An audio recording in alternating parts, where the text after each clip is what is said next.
Thank you for clicking Dr. Samurai channel. In this video, I would like to discuss the Raincoat serial killer in Korea who killed 20 people, including wealthy people and sexual workers. First with the blunt object, then with the specially prepared huge sledgehammer with the very short handle. My name is Dr. Samurai, a professor specialized in international sociopathology and also an active prison counselor of 20 years experience.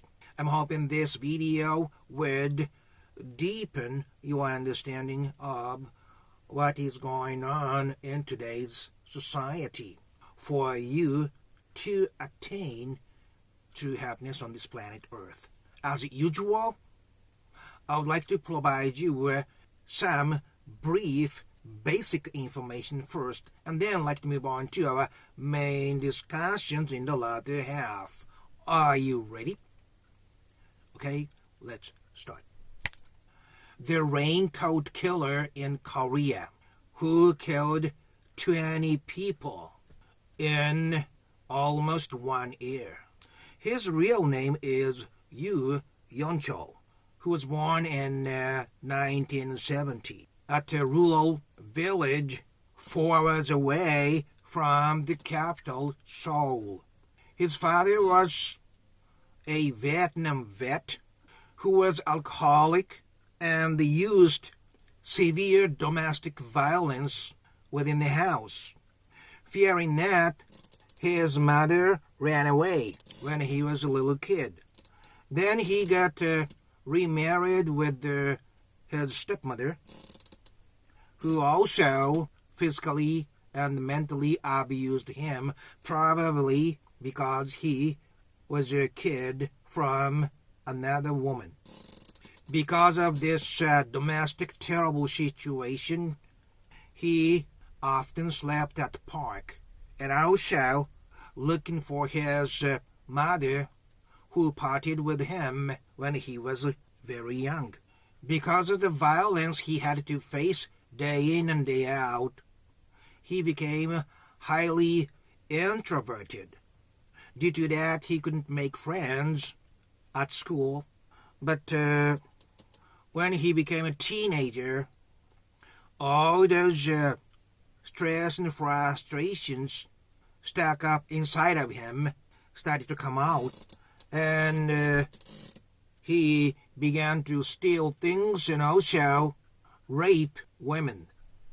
Because of that, he was in and out of the juvenile facility.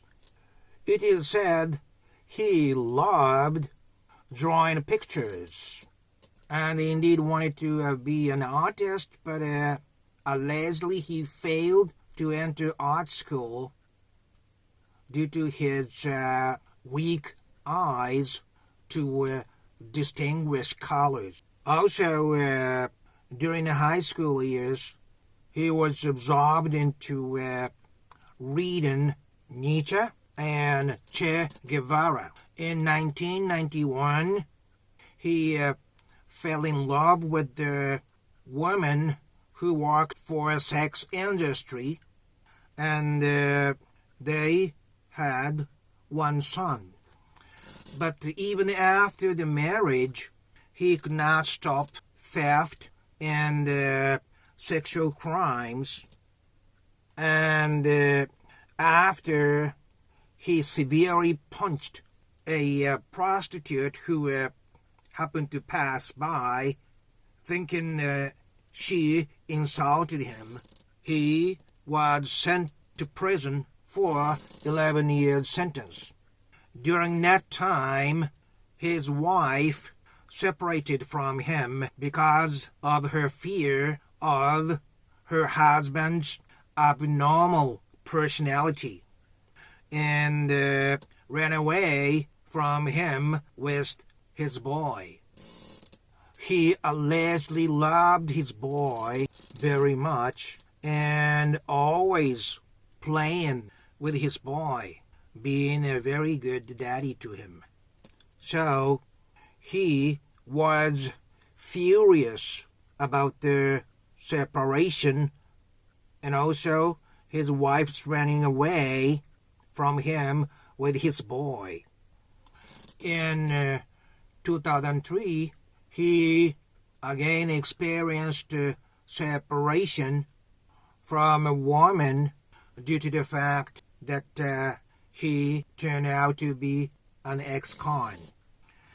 It was in 2003 that he first committed murder.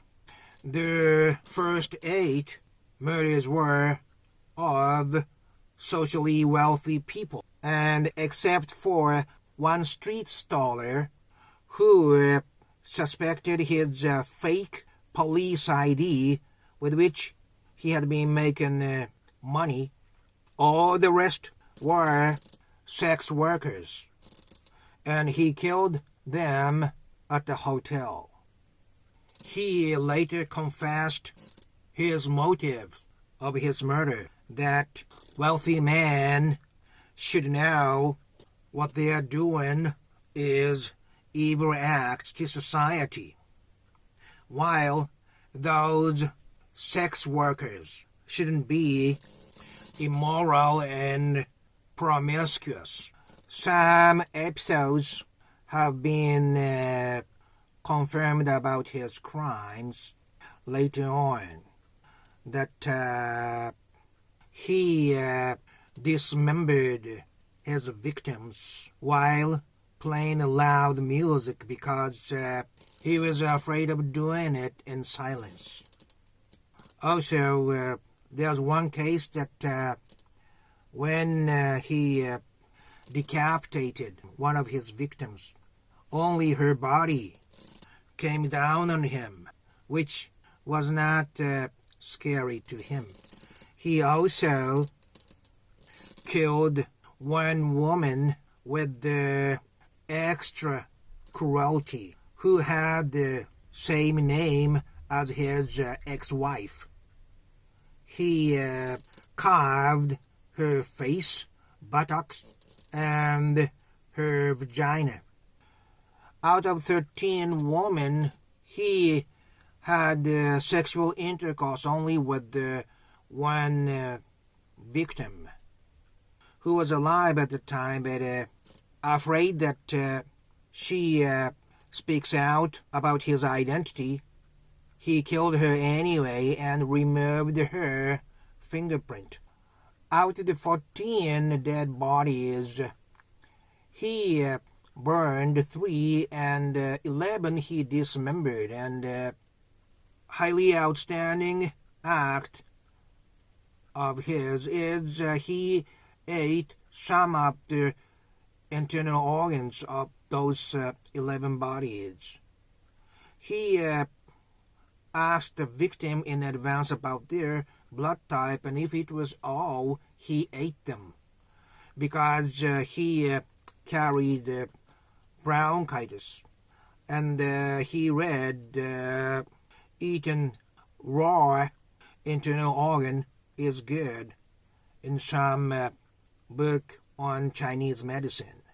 Interestingly, when he was beaten up about police officers during the interrogation, he was scarred, but next time he said, because I have eaten raw livers of dead bodies, I am quick to cure.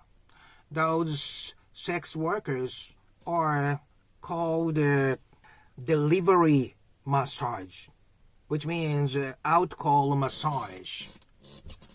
But what they actually do is he called the office from the hotel room, and they dispatch a girl available at the time, and they do this sexual service in a hotel room. Most of the girls he killed were on those sex business, which is popular in Korea and also in Japan.